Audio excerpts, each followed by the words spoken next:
Hello, everybody. Happy October 2025. Whew, we made it through September. And because September was, as anticipated, such a big month, I really wanted to start this newsletter and this recording with a reflection of kind of orienting myself and also ourself within the current moment. So I'm writing this on the heels of a turbulent September. I live in the Colorado mountain town, Evergreen, where the school shooting took place within moments of the Charlie Kirk assassination, each at the hands of radicals from opposite political sides. My community is still in a state of recovery. Each day, we're greeted by a new layer of grief. And although most of my immediate family and friends were not directly impacted by the incident, it deeply touched every single one of us. And then there's been the larger impact for the United States, the tsunami of anger and confusion surrounding the Charlie Kirk incident. And I've done a lot of astrology on the United States and for Trump himself recently. And the big takeaway that I have received is that we're all on a metaphorical merry-go-round. When I was a child, my dad taught me about centrifugal force, and he would love that I'm talking about this. And while the merry-go-round goes faster and faster, the more you feel like you're being pulled to either side of the ride. It's fast and it's thrilling, and the center feels utterly unreachable. The world around you is morphed into blurred lines. So while these rides can be a lot of fun, at least for a little bit, when we're on them for a long time, our bodies start to feel sick, we're dizzy, we're ungrounded. And I really think that this is where we're at as a nation. The world events, they're fast and furious, spinning our felt reality into a whirlwind where we cannot see clearly. The centrifugal force that's moving so quickly makes it difficult for us to access the middle ground. And once the excitement wears off, we can become disembodied and anxious. So our nervous systems overall, I think, are pretty shot. And we may even have moments of nausea. I know that in the weeks, the days, and even the couple weeks after the incidents that occurred this month, I had moments of feeling like I was just gonna throw up. And I think that that's something that's been common within our community, but probably within the world, or at least our country surrounding those events particularly. Of course, there's lots of other stuff going on too, but how can we find our inner grounding during these turbulent times? And how can we resist the pull to either side and make our way towards the middle? When will we understand that we are all on the same ride and that neither side really, at the end of the day, is to blame? We are all suffering from the same destabilizing circumstances, and the inflamed blame that we put on one another is only making the ride more vigorous. When will we see that this is an opportunity for growth and regeneration? While many things are ending, and that can be really difficult, it's also a time for new dreams, for new perspectives, and new collaborations. This is an opportunity to speak more, an opportunity to listen deeper, and to find new pathways to live with one another. We will not ever completely agree, and that is okay. Working with one another is one of the biggest challenges in this earthly experiences, and I'm here for it. I hope you are too. So let's jump into October. Let's start getting into the astrology for October. And, September certainly unraveled us all in one way or another. I think we were all somehow touched by the events of this month. The set of powerful eclipses in the midst of heavy transits highlighted the deep anger and confusion that we are collectively immersed within as a nation and even globally. It could be argued that we have felt the break approaching for some time, and when it arrived, it was really big.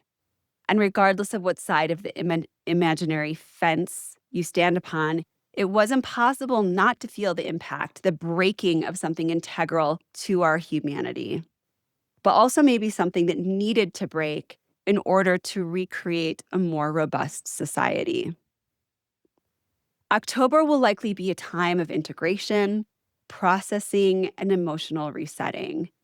The beginning of the month, however, does look to likely continue some of the storylines from September and the deeper, possibly some deeper processing emotional outbursts, maybe even some related events.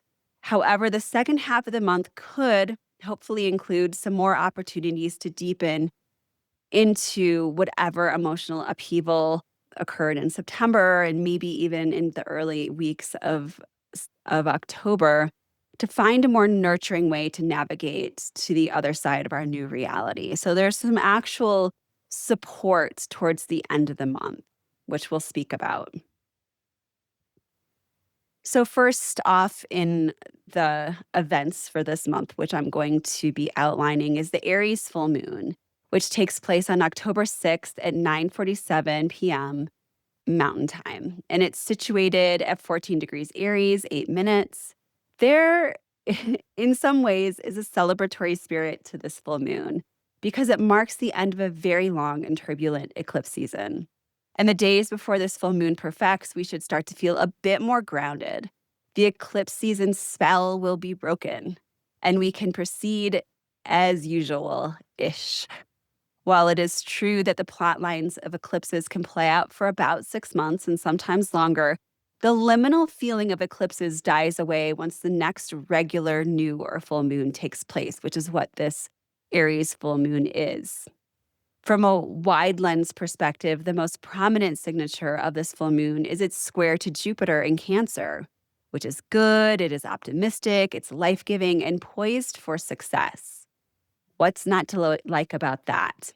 However, when we look closer, there is a hard aspect, a semi-square to Uranus and a square to the trans-Neptunian planet Hades.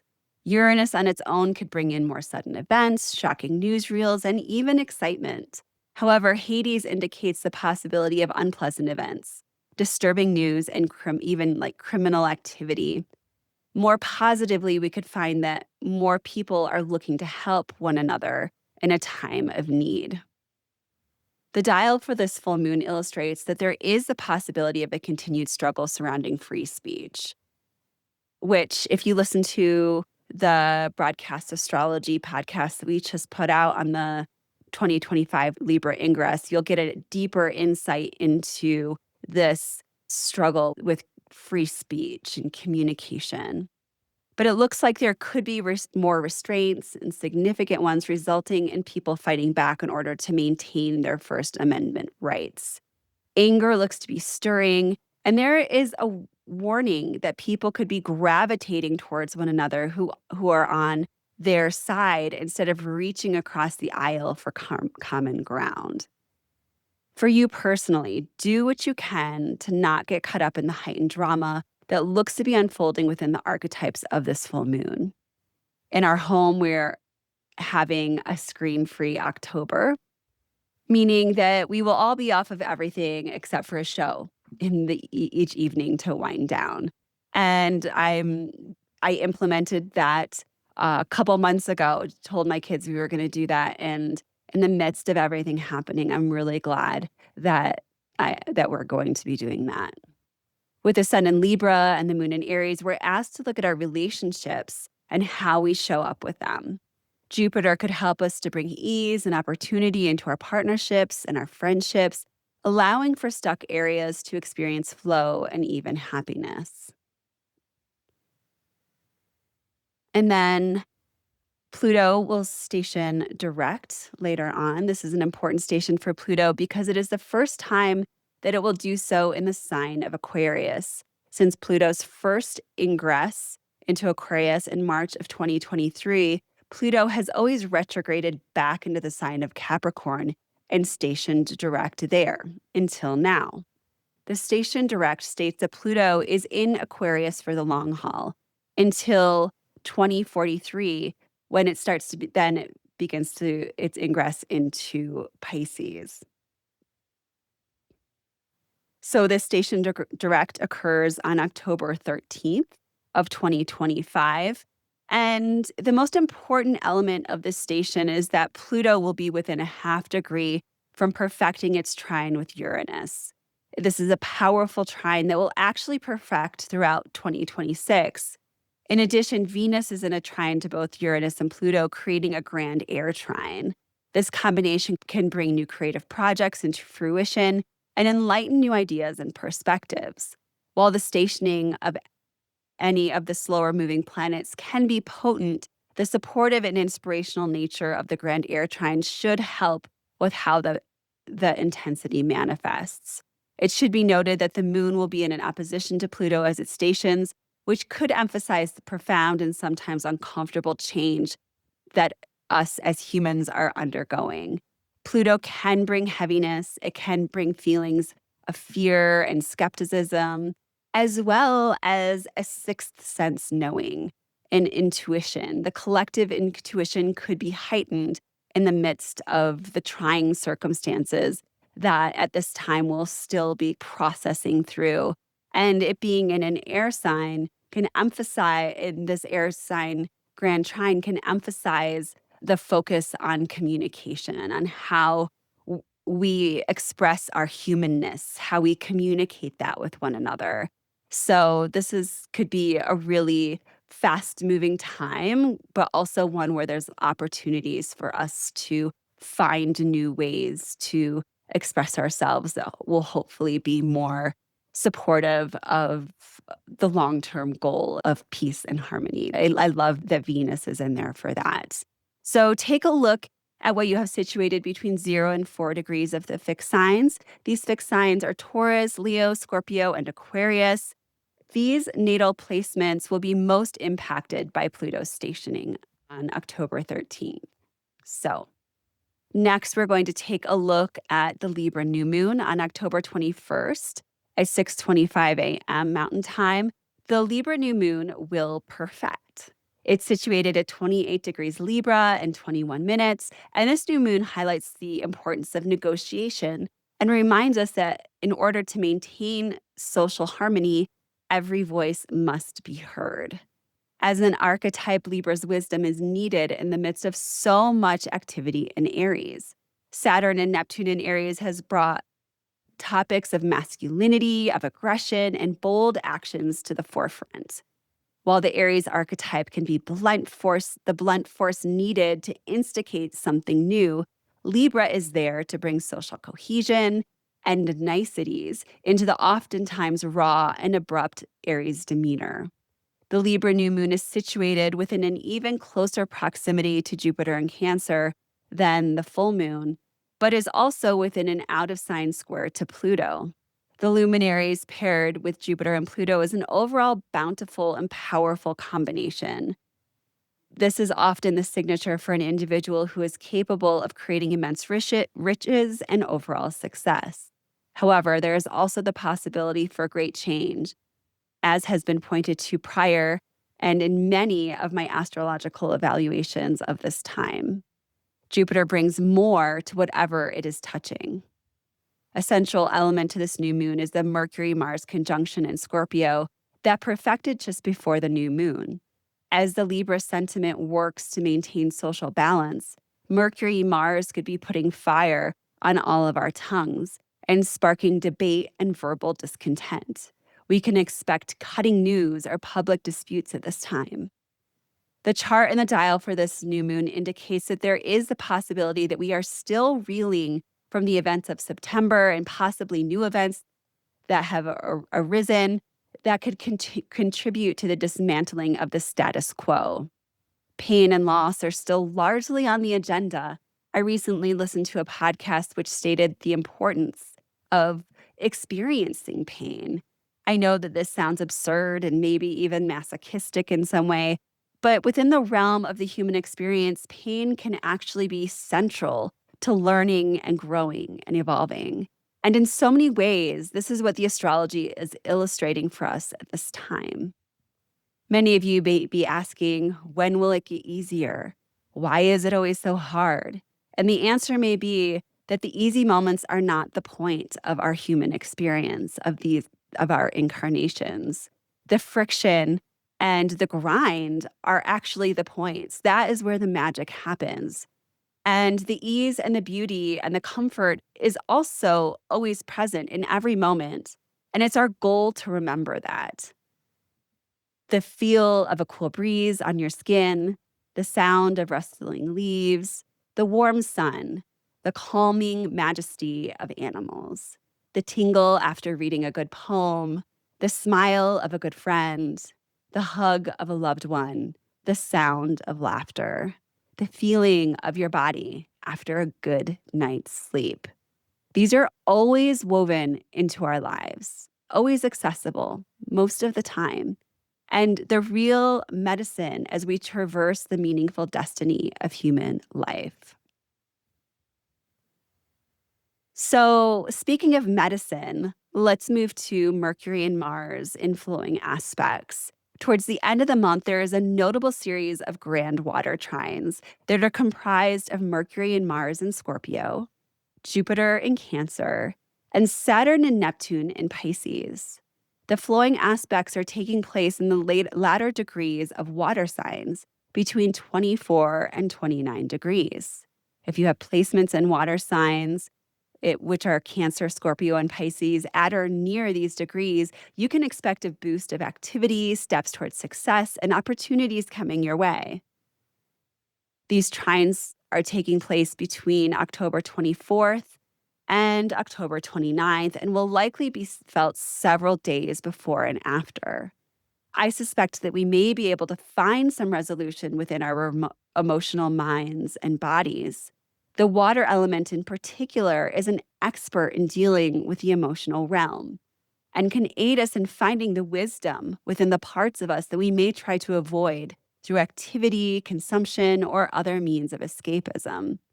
At this time, I hope that we are able to find more solace within ourselves, maybe have a good cry followed by a hearty laugh, or move our bodies in a way that allows the emotion to flow more smoothly. Water can remind us that grasping onto our emotions or intellectualizing them only makes matters worse. Emotions are meant to be felt and understood via their fluid, felt experience. If grief is something that has currently arisen for you, allow it to flow and to change you in the way that it's asking to. Grief is powerful and can bring us into deeper alignment with ourselves, with one another, and with the spiritual realm. There are many books written about grief and the alchemy involved in it. According to an online search, the alchemy of grief refers to the concept of grief as a transformative process, not a linear path through stages, but a powerful force that can lead to healing, to new ways of being, and profound personal growth by allowing a deeper understanding of life, love, and ourselves. Keep going.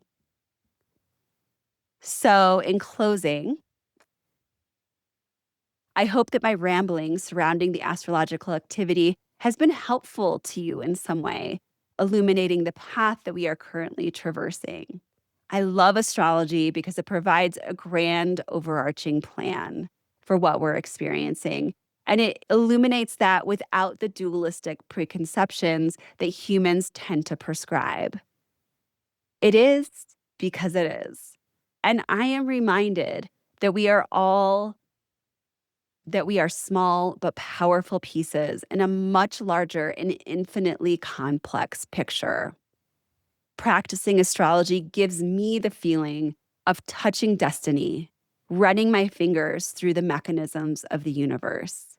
It can seem inconceivable to me that each individual person in the world has their own divine blueprint made just for them and their soul's intricate story in this lifetime, and in others, all outlined through astrology.